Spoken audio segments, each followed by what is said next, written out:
Bonjour, donc je m'appelle Guillaume, je suis un des cofondateurs de Monsieur Moustache. Je m'occupe plus particulièrement de tout ce qui est e-commerce, contrôle de gestion et de la production. Donc la production, c'est produire nos chaussures aujourd'hui majoritairement au Portugal. Donc ça va être se déplacer sur le terrain, suivre les productions, que ce soit livré à l'heure, avec toute la partie logistique derrière pour que nos 150 points de vente soient livrés en temps et en heure. Donc c'est un gros challenge logistique vu qu'on a à peu près 200 références de chaussures, ce qui est assez costaud en suivi.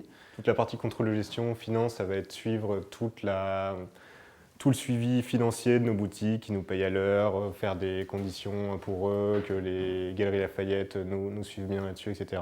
Alors sur la partie e-commerce, on recherche des profils à la fois commercial et créatif, parce qu'il ne faut pas oublier que notre site, c'est la première vitrine de la marque, c'est là où il y a le plus de passages aujourd'hui, même plus que dans la future boutique qu'on va ouvrir.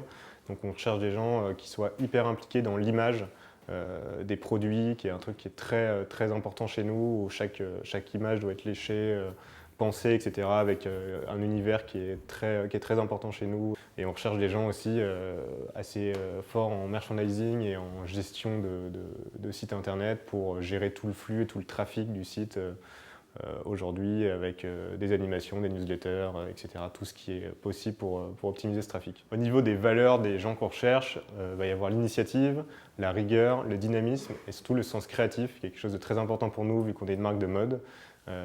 Au niveau de l'ambiance des bureaux, on aime dire qu'on est une grande famille et que on travaille dans un cadre agréable, ce qui est important pour nous, avec une déco qui est sympa, des rites assez sympas comme le petit déjeuner le lundi où tout le monde raconte un peu son week-end et ce qu'il va faire cette semaine, et aussi un apéro le vendredi soir avec tous ceux qui peuvent pour un peu décompresser et en finir avec une semaine de boulot.